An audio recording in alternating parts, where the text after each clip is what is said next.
다시 하죠. 자, 수능 특강 284쪽, 백발백중으로는 300쪽. 수능 특강 글씨 괜찮아요? 크기? 네. 아까 몇 쪽이라 했죠? 284쪽인가? 아, 금붕어도 아니고 돌아서자마자 이 정도. 284 백발백중 300쪽.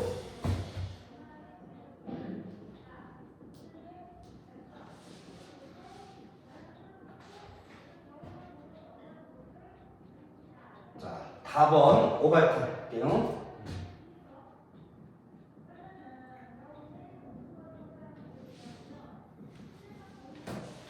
요게 2019학년도 수능이에요.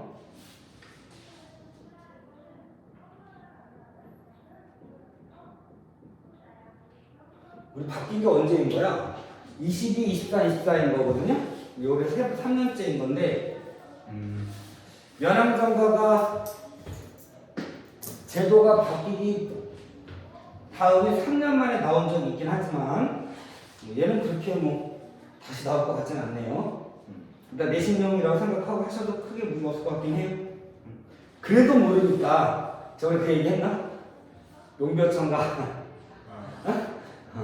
자, 갈게요. 오발탄. 사실 과거에 교과서 많이 실려 있어서 많이들 배웠는데 요즘 일자 작품들이 이렇게 많이 나오고 있는 거 같잖아. 아, 요 일자는 아니구나. 해방 직후에. 자, 들어갈까요?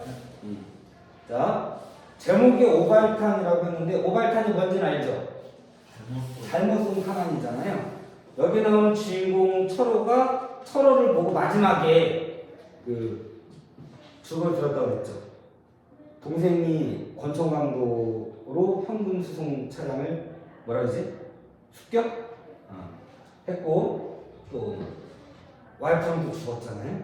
그래서 이쪽 병원으로 갈지 경찰서로 갈지 왔다 갔다 결정을 못 내리고 있는 거를 운전수하고 그 조수가 거기 어디서 오발탄 같은 사람이 타가지고 여기 얘기를 한단 말이에요. 그래서 오발탄은 지금 철호를 가리키는 말이다 이렇게 볼 수 있긴 하겠는데 뒤틀린 삶을 상징하는 말이다 그렇게 이해하시면 되겠어요. 오발탄 방향상실감 이렇게 하셔도 되고 방향상실감 방향성을 상실한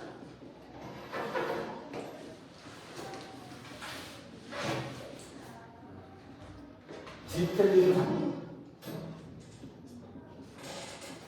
삶을 상징한다. 오늘 감기가 걸려서 못 온 사람들이 많아서 일단 시작했어요. 가볼게요. 철호는 엉뚱한 생각을 하고 있었다. 수능특강 284, 백발백중 300쪽이에요. 저도 백발백중 같이 갈게요. 철호는 주인공이고요.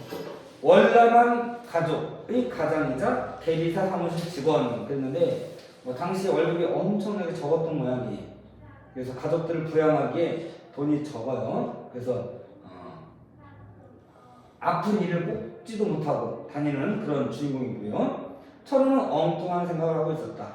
그 위쪽에 있는 거예요. 가장으로서의 무거운 책임과 관련된 상념, 상상을 하게 되는 거예요. 슬그머니 일단 너무 오래돼서 시작했어요. 앉으세요. 슬그머니 친구들은 다 감기 걸려가지고 그걸 하는 모양인데. 진짜요? 괜찮아요? 네. 자, 슬그머니 물속에서 손을 빼내었어요. 그러자 이번에는 대야 뭔지 아세요? 요새 세숫대야를 쓰는 사람들이 별로 없잖아요. 그냥 이렇게 떼는데 이렇게 쓰지. 옛날에는 지금처럼 아파트 이런 생활이 아니라서 세숫대야라고 해서 큰 그런 생각을 담아서 세수했단 말이에요. 그러자 그게 대야예요. 그러자 이번에는 대야 밑바닥에 그 물을 받아놓은 그 대야 밑바닥에 한 사나이의 얼굴을 보았다. 지금 세수를 하다가 300쪽이에요. 그 물에 비친 자기 얼굴 모습을 보다가 상념에 빠지게 되는 거예요. 자, 철호의 눈을 마주 쳐다보는 그 사나이의 얼굴에 그 사나이가 누구예요? 물에 비친 철호죠. 철호이긴 한데 얼굴에 온 근육을 이상스럽게 힘을 움직이며 입을 비죽거려 웃고 있었다. 이마에 길게 떨어진 머리카락, 그 밑에 우묵하니 파인 두 눈, 깎아진 볼, 날카롭게 여인 턱, 통장처럼 꺼먹고 윤기 없는 얼굴. 여기까지 철호의 겉모습을 묘사한 거예요. 그죠? 이게 물론 3인칭이니까 묘사해줘도 되는데 철호가 스스로를 대하에 비친 모습을 본 거죠. 그거를 묘사한 거예요. 외양 묘사. 어서 뭐 음악 소리 같은 거 들리는 것 같기도 하고. 자, 외양 묘사. 되게 고생을 하고 있는 모습으로 보여요. 그죠? 그것은 까마득한 원시인의 한 사나이였다. 자기 자신을 원시인의 한 사람으로 보고 있어요. 여기서는 뭐 미개하다 이런 개념이 아니고 밑에 나오는 거 보면 가족들을 위해서 희생하고 일하고 있는 그런 모습이에요. 몽둥이 끝에 역시 그 상상하는 거예요. 지금부터는 몽둥이 끝에 원신이라고 했으니까 원신의 모습을 상상하는 거예요. 몽둥이 끝에 모가 난 돌, 각진 돌을 하나 칡망꿀로 아무렇게나 잡아내서 들고 동굴 속에 남겨두고 나온 식구들을 위하여 온종일 숲속을 맨발로 헤매고 다니던 사나이. 그게 이제 물에 비친 원신한 사나이인 건데 사실은 철호인 거죠. 곰? 그건 용기가 부족하다. 뭔 말이에요? 곰을 잡아볼까? 했는데 곰 너무 세잖아요. 자기가 잡아먹힐 거예요. 용기가 부족하다. 멧돼지? 잡기에는 또 힘이 모자란다. 노루? 너무 날쌔어서 못 잡겠어요. 꿩? 그놈은 하늘을 날아서 또 못 잡겠고. 토끼? 그래. 그놈쯤은 꽤 때려잡음직하다. 만만한 게 토끼예요. 산에 올 수 있을 것 같아. 그런데 그것마저 요즘은 몫에 잘 돌아오지 않는다. 사냥하는 사람 너무 많아. 그래서 토끼를 사나이가 쉽지가 않아요. 치열한 생존 경쟁 그랬네요. 자, 이거 전쟁 직후예요. 지금 너나 것도 다 살기가 어렵단 말이에요. 목숨 걸고 살아가는 거예요. 지금 목숨 걸고 맞으면 이를 진짜 못 얻으면 죽게 되는 거예요. 그래서 경쟁이 굉장히 치열해요. 사냥꾼이 너무 많다. 토끼보다 더 많다. 일자리를 구하려고 하는 사람들이 너무 많아요. 그래서 제대로 된 일을 구하기도 어렵고 돈이 많이 벌기도 어려워요. 그래도 무엇든 들고 돌아가야 하는 것이다. 가장으로서의 책임감이 드러났다. 그렇고요. 사나이는 바위 잔등에 무릎을 꿇고 앉아 냇물에 손을 씻는다. 지금 철호 뭐하고 있죠? 세숫대를 보면 세수하고 있잖아요. 손도 씻고 이렇게 하고 있는 거예요. 근데 직업이 뭐라고요? 대리사 사무실에서 일하고 있단 말이에요. 요즘 따지면 회계사무사랑 좀 하면 될까요? 그 다음에 손에 항상 요즘으로 따지면 펜이겠지만 옛날에 이렇게 뭐라고 해요 이거? 만년필 같은 거 쓴단 말이에요. 잉크가 손에 묻어있어요. 묻어있는 손에 잉크가 풀려나오는 모습을 보면서 마치 원시인이 사냥을 하는 손에 피가 묻겠죠? 그 피가 흘러나오는 걸로 이렇게 오버랩 시키듯이 해가지고 상상을 하고 있는 거예요. 가볼게요.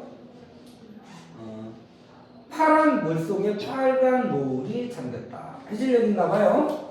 자, 지금 이게 두 가지가 겹쳐 있어요. 헷갈릴 수 있는데요. 실제로 해가 지고 있는 상황에서 철호가 세수하고 있는, 손 닦고 있는 모습하고 원신이 사냥을 하고 손에 피가 묻은 모습, 그 흘러내리는 모습을 겹쳐서 보시면 돼요. 자, 파란 물 속에 빨간 노을이 잠겼다. 끈적끈적하게 사나이의 손에 묻었던 피가 노을빛보다 더 진하게 우러난다. 그 피가 사실은 뭐예요? 잉크가 흘러나오고 있는 거예요. 잉크예요, 잉크. 손에 묻은 잉크가 노을빛보다 더 진하게 우러난다고 철호는 생각을 하고 있는 거예요. 무엇인가 때려잡은 모양이다. 곰, 멧돼지, 노루, 꿩, 토끼. 그런데 사나이가 들고 일어선 것은 그 어느 것도 아니었다. 보기에도 징그러운 내장. 그것이 무슨 짐승의 내장인지는 사나이 자신도 모른다. 사나이는 그 짐승의 머리도 꼬리도 못 보았다. 누군가가 숲속에 끌어내어 버린 것을 주워오는 것이었다. 철호가 열심히 일을 하는데 벌어 들일 수 있는 돈은 되게 적어요. 그 돈으로 가족들을 부양하기가 너무 힘들어. 그래서 그 벌어들인 적은 돈에 적은 양의 돈 요거를 징그러운 내장으로 표현을 했어요. 그냥 어디서 주워온 것처럼. 응? 사나이는 그 짐승의 머리도 꼬리도 못 보았다. 제대로 된 건 보지도 못하고 아주 적은 얼굴만 갖고 있는 거예요. 철호는 옆에 것이 없다 여기까지가 상념이네. 자, 백발백중 300쪽을 기준으로 했을 때 여섯 번째 줄 기억번 있죠? 기억번 있는 줄 거기서부터 주워오는 것이었다. 여기까지가 철호의 상념이에요. 네, 되시죠? 다시 불러드릴까요? 여섯 번째 줄 기억 있는 줄 몽둥이 끝에부터 디귿번까지 주워오는 것이었다까지가 철호의 상념. 실제 상황은 철호가 개야에 물을 받아놓고 손을 씻고 있는 상황이에요. 저기 어딘지 아세요? 자, 철호는 옆에 놓인 비늘을 집어들었다. 마구 두 손바닥으로 비볐다. 우구구 하고 까닭모를 울분이 끓어올랐다. 까닭모를 울분 저것도 좋은 이미지의 단어 아니잖아요.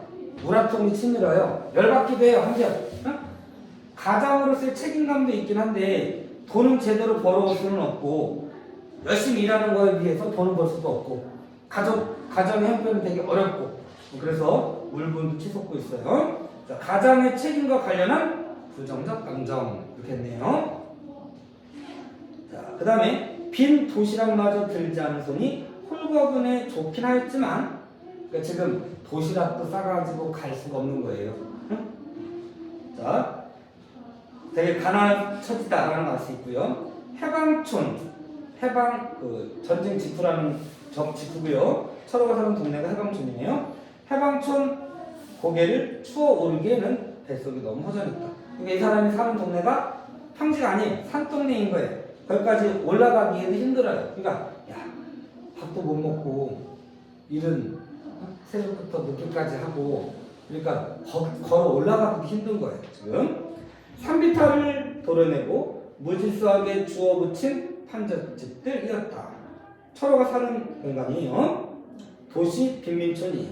철호는 골목으로 접어들었다. 레이션갑을 뜯어 덮은 처마가 어깨를 스칠 만치 비좁은 골목이었다. 실제로 인천에 같은 데도 그 과거에 뭐라고 그러죠 그거? 철거지역 이런 데가 몇 군데 있었거든요. 답사 겸 어쨌든 다녀본 적이 있는데 진짜로 어깨 정도밖에 스트레이트 지붕 알아요? 이게 어떻게 조그맣게 이렇게 물결치는 데 회색으로 된 거. 하여튼 그런 걸로 돼 있으면 되게 얇아가지고 한여름엔 뜨겁고 겨울에는 또 춥고 벽도 이렇게 금이 가가지고 치면 깨질 것 같고 이런 데요 사실. 근데 여기는 그거보다 더 열악해. 판잣집이에요. 자, 도시 빈민촌이고 레이션 갑을 뜯어 덮은 처마가 어깨를 스칠 만치 비좁은 골목이었다. 매우 열악한 환경을 알 수 있고요. 부엌에서들 아무데나 마구 버린 뜸물이란 말 밥을 해본 적이 있을까? 그 쌀 씻을 때 나오는 그 허여멀건한 물 있죠? 그걸 뜸물이라고 해요. 뜸물이 미끄러운 길에는 있고 그다음 미끄러운 길에는 구공탄재, 연탄재가 군데군데 환대, 더댕이 모양 깔리었다. 제가 좀 지저분하네요. 먹고 살려면 어쩔 수 없는 상황이에요. 저만큼 골목 막다른 곳에 누런 시멘트 부대종이를 신실로 얼기설기 문살에 얽어맨 철원의 집 방문이 보였다. 그러니까 방문이 제대로 된 유리 이런 걸 설치를 못하는 거예요. 해방 직후니까요. 해방 직후다. 전쟁 직후예요. 그래서 종이로 가져다가 꿰매놨어요. 철원은 때에 절어 마치 가죽끈처럼 된 헝겊이 달린 문 걸쇠를 잡아당겼다. 손잡이도 제대로 된 게 아니고요.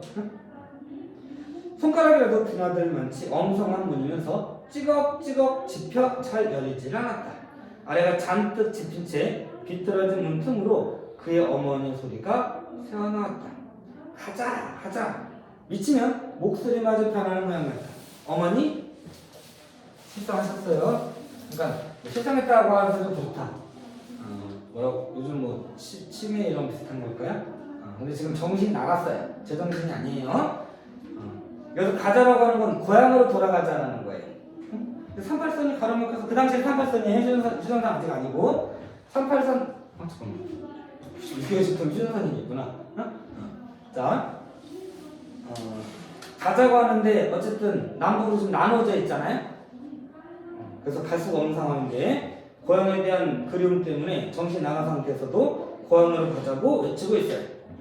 그것은 이미 그의 어머니 조용하고 부드럽던 그 목소리가 아니고 쨍쨍하고 간사한 게 어떤 딴 사람의 목소리였다. 문 열고 들어서는 철의 얼굴에 걸릴 수 없는 냄새 같은 것이 확 풍겼다. 철호는 문 안에 들어선 채 우두커니 아래목을 내려다보고 있었다. 암담할 거예요. 보는 사람 못 벌고 있죠. 동생도 놀고 있고 여동생은 또 양공주하고 있고 어머니는 정신이 나가셔가지고 가자마자 외치고 있고 똥오줌도 잘 못 가릴 거 아니에요? 그러니까 또 이런저런 냄새가 나고 있는 거예요. 암담해하는 심리를 볼 수 있겠어요.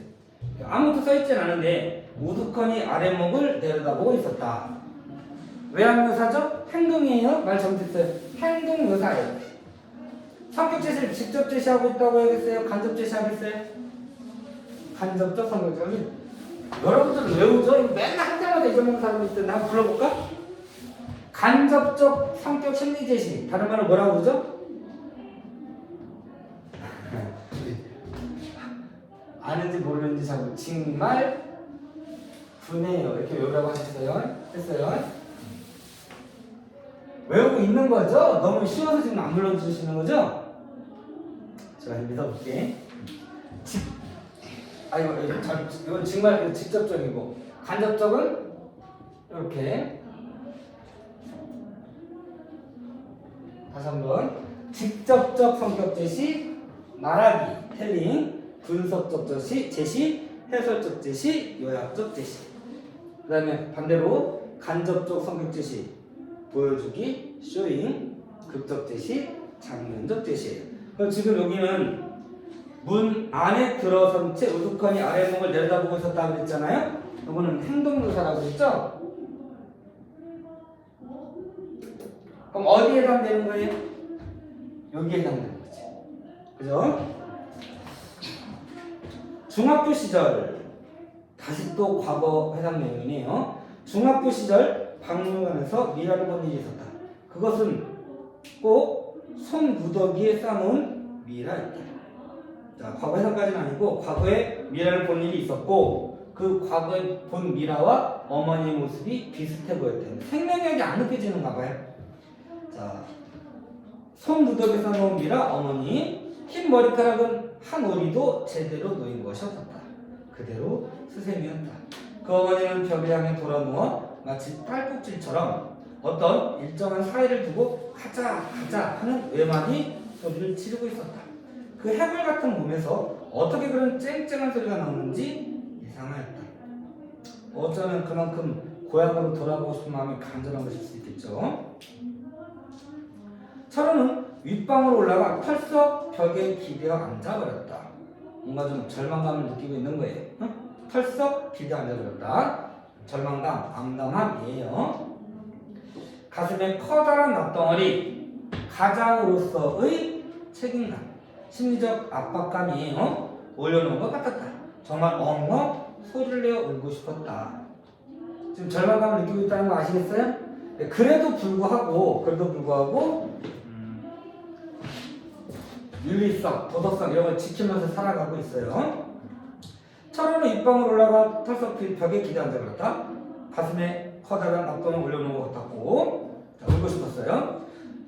미움과 눈을 꼭 지르감을 애써 침을 삼켰다. 참고 견디려고 하는 모습이라고 볼 수 있겠어요. 자, 그러다가 중요한 이후에 동생하고 대화하는 장면이에요. 어디 취직을 해야지. 자, 형이 동생에게 한 말이에요. 취직이요? 자, B 파트 보면 다 대화 큰 따옴표로 진행되고 있죠?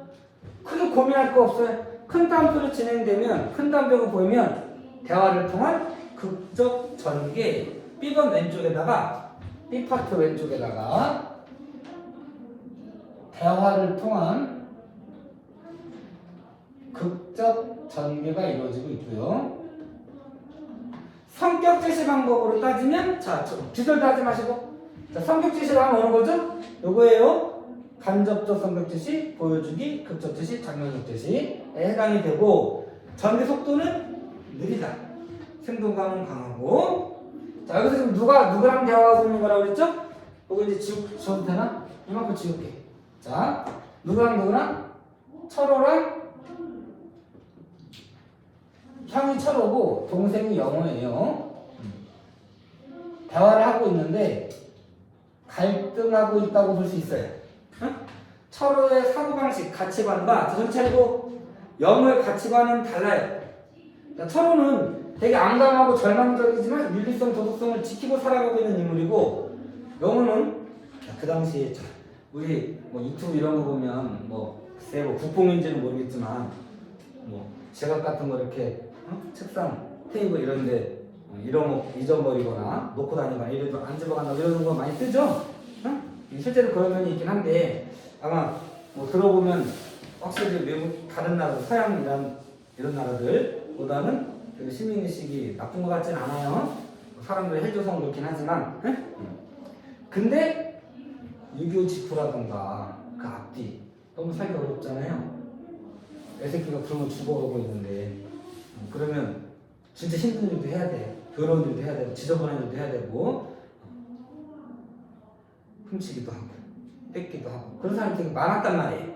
그러니까 철호내지 말고 나머지 사람들은 사기도 치고 등쳐먹기도 하고 뺏기도 하고 이렇게 하는 거예요. 그런 걸 영호가 보면서 근데 그런 놈들은 신기하게도 잘 산단 말이야. 철호처럼 양심을 지키는 사람은 못 살아요. 양심을 지키지 않고 뺏고 훔치고 사기치고 이런 놈들은 잘 살아. 자, 뭐가 앞뒤가 안 맞죠? 이거를 부조리하다고 그래. 그 현실의 부조리 때문에 양심을 버리고 약간만 조금만이라도 다른 사람이 하는 것처럼 우리도 좀 그 양심에서 넘어서 돈을 좀 벌어보자 라고 하는 생각을 하고 있어요. 자, 대화 읽어보고 다시 한번 정리할게요. 취직이요? 형님처럼요. 어떻게 말해야 될까? 이거 시나리오로 19학년들이 나올 때 시나리오를 각색해서 나왔어요. 이거 소설 아니에요? 시나리오로 나왔던 거거든요. 만약에 이걸 희곡으로 또는 시나리오로 각색을 해가지고 어조를 말하는 투로 어떤 식으로 할 건지 한번 쓴다면 어떻게 해야 될까요? 취직이요? 형님처럼요? 어떻게 해야 될까요? 이거를? 비꼬듯이 조롱하듯이 아이고 형님처럼요? 하는 거죠. 전차값도 안 되는 월급을 받고 남의 살림이나 계산해주란 말이지요. 전차값, 전차 이런 거 시대 배경을 암시해주는 단어예요. 그럼 뭐 뾰족한 수가 있는 줄 아니?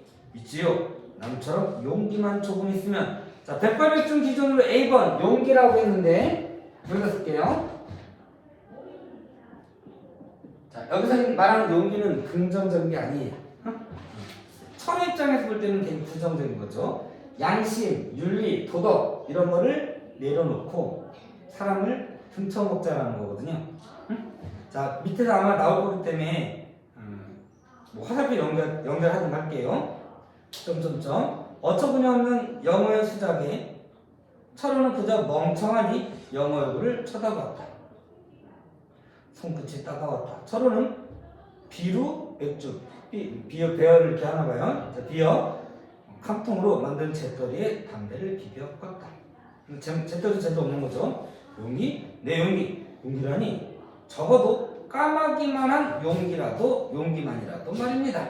자, 까마귀 양심을 신경 쓰지 않는 사람들을 비유함. 요거 잘 중요해요. 별표예요.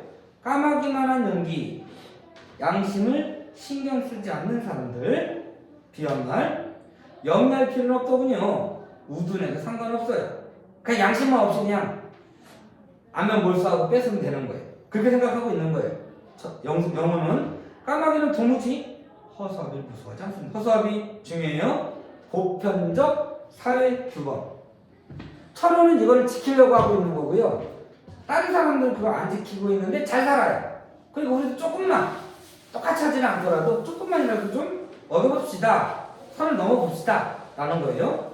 참새처럼 영리하지 못한 탓으로 그놈을 깡하면 애당초 허수아비를 무서워할 줄조차 모르거든요. 사실 생각해보면 그 당시 주범을 무서워할 수가 없어요. 당장 죽게 생겼는데 자기 부모님 죽게 생겼고 애기들 죽게 생겼고 예를 들어 뭐 와이프가 누워있고 그래봐요. 돌아버리겠죠? 자, 나가서 뭔가를 좀 훔쳐오려고도 할 거란 말이에요. 뺏으려고도 할 거란 말이에요. 다 그러고 살았다라는 거예요. 영어 입가에는 좀 전에 파랑새 꽁초에다가 불을 댕기는 철을 바라보던 때와 같은 야릇한 웃음이 또 소리 없이 감돌고 있었다. 파랑새, 담배 이름이라고 되어 있잖아요. 역시 시대 배경을 알 수 있게 해주는 소재고요. 어떤 웃음일까요? 하나? 자, 어떤 웃음? 좀 비웃는, 냉소 내지는 조소예요. 너 설마 무슨 엉뚱한 계획을 세우고 있는 것은 아니겠지? 철호는 약간 긴장한 얼굴하고 긴장을 했어요. 불안감을 느끼고 있는 거예요. 영어를 바라보며 꿀꺽하고 침을 삼켰다. 뭔가 범죄를 저지를 것 같은 느낌을 갖게 된 거예요. 아니요, 엉뚱한 뭐가 엉뚱해요. 그저 우리들도 남처럼 다 벗어던지고 뭘 벗어던지고? 양심을 지금 양심, 도덕성, 윤리를 저버린 행동일까요? 이걸 지금 영어는 용기라고 한 거란 말이에요. 여기서 다 벗어던지고 라고 하는 말은 그런 윤리, 양심, 도덕을 말해요. 그걸 벗어던지고 홀가분한 몸차림을 달려보자는 것이죠. 벗어던지고 양심이고 윤리고 관습이고 법률이고 다 벗어던지고 말입니다. 그 양심, 윤리, 관습과 법률을 벗어난 행동을 영어는 용기라고 하는 거예요. 지금. 그러니까 철의 입장에서 볼 때는 이놈 무슨 범죄라도 저지르는 상황이 벌어지는 거 아니야? 엉뚱한 게 거기 있는 거 아니야? 하는 불안감을 갖게 되는 거죠. 영어의 큰 분은이 유난히 빛나는가 하자 철의 눈을 정면으로 밀고 들어왔다. 개기고 있는 거예요 지금. 두 사람 사이에 뭐가 달라요? 세 글자. 두 사람 사이에 뭐가 다르죠? 가치관이 달라요. 네? 전체적으로는 철호가 살고 있는 시대 현실과의 갈등이 되긴 하겠지만 철호와 영어 사이에 개인과 개인의 갈등 관계를 갖고 있기도 해요. 여기서는 양심이고 윤리고 관습이고 법률이고 옆에 있는 건 점점점은 영어죠. 네, 그걸 버립시다 하는 거예요. 너는 무슨 범죄를 저지르려고 하는 거냐? 점점점 뭐예요?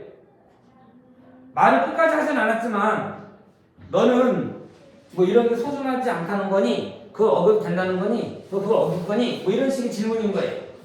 그때 점점점 나왔잖아요? 그 말은 네, 그거 소중하지 않아요. 저 범죄를 저질러서라도 잘 살 거예요. 이런 대답인 거예요. 자, 영어는 아무 대답도 하지 않았지만 그렇게 뭔가 범죄를 저지를 것 같은 거예요. 그러나 눈만은 똑바로 철호를 쳐다보고 있었다. 대립하고 있다. 이렇게 볼 수 있겠어요.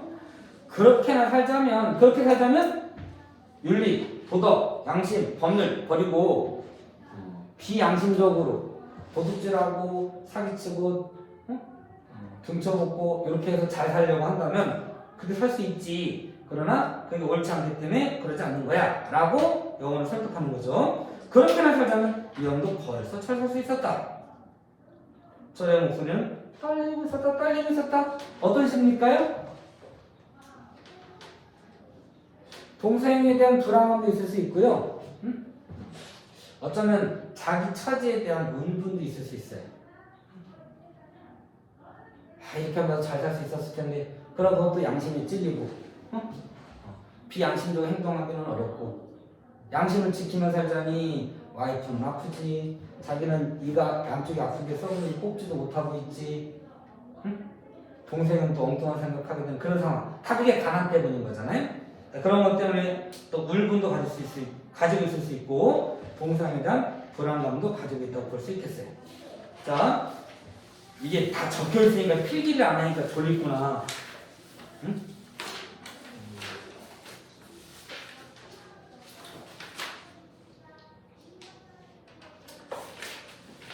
방금 우리 읽은 것 중에 철호가 지키고자 하는 것 찾아라 그러면 뭐 가족도 되겠지만 아까 나왔던 양심, 윤리, 관습, 법률 이런 것들이 철호가 지키고자 하는 것들이에요.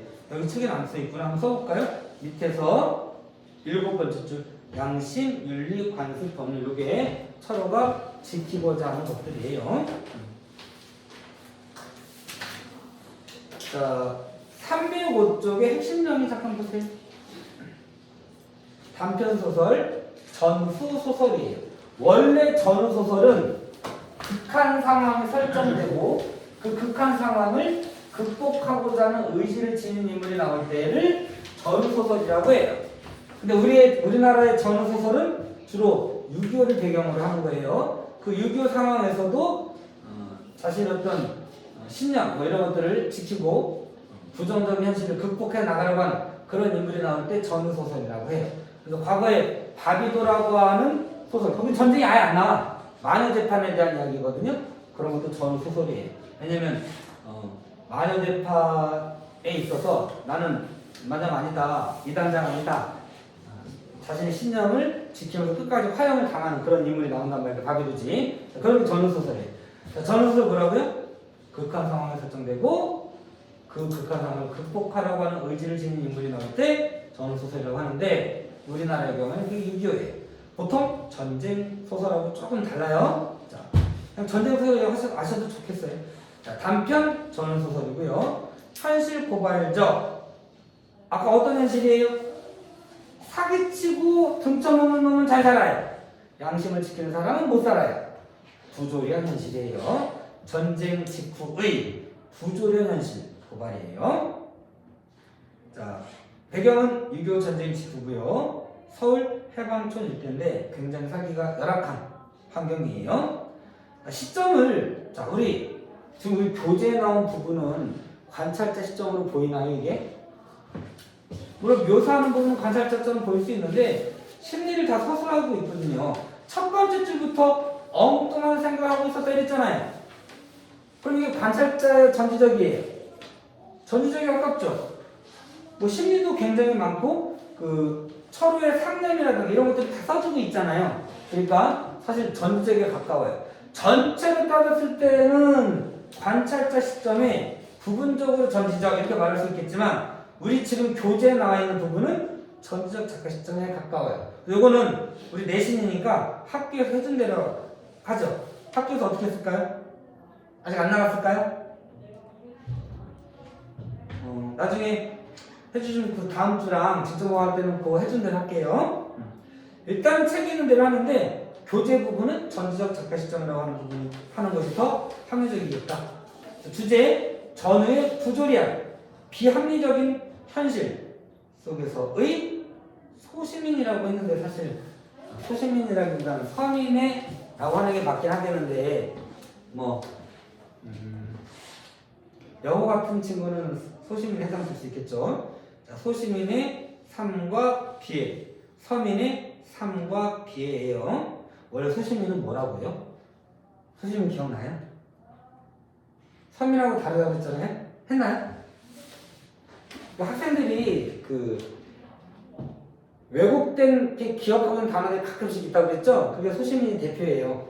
소시민은 서민이 아니에요. 여러분들 보통 서민 생각하는데 가난하고 힘이 없고 이래도 열심히 살아가면서 행복을 추구하는 사람들, 가족 간의 사랑, 거기서 행복을 찾는 사람들, 이런 사람들은 우리 서민이라고 해요.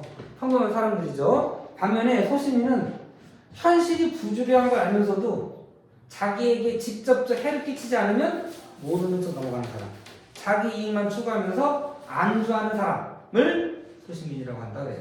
부정적이죠? 여기 나오는 사람은 소시민이라기보다는 서민이라고 하는 게 맞긴 하겠어요. 자, 전후 부조리한 사례 속 서민의 삶과 비애. 특징, 사실적 묘사를 통해 시대의 궁핍상과 아까 골목에 연탄재가 흩어져 있는 모습이라든가 쌀뜨물 흐르는 모습이라든가 이런 것들을 사실적으로 묘사했어요. 궁핍상과 사회의 구조적 문제를 드러내. 그 구조적 문제가 부조리. 삶의 방향을 상실한 인물. 세 글자 뭐라고 나왔다고요? 오발탄. 오발탄이에요. 인물의 비극적 삶의 모습을 보여주고 있다. 자, 맨 밑에 중요해요. 가치관의 대립이에요. 전체로는 해방이라 했냐? 전쟁 직후의 혼란한 시대 상황과 개인의 갈등 이렇게 봐도 좋고요. 그 다음 여기 부분에서는 특히 B파트죠. 철호와 영호 간의 개인과 개인의 가치관의 갈등이에요. 전체로는 뭐라고요? 갈등? 전체로는 개인과 사회를 볼 수 있어요. 자, 그것도 언급하시면 꼭 얘기해 주시고요. 직구할 때도 얘기해 주시면 그대로 할게. 자, 우리 수능 특강 문제도 당연히 풀어야 되는데 아직 진도 안 나갔으니까 진도 나간 다음에 꼭 푸시고 100발백중 이거 문제 풀고 있어요? 좋아요. 활용하세요. 돈도 비싼데. 응? 자, 그럼 그 다음에 원고지 바로 넘어가도 될까요? 끊어서 갈게요.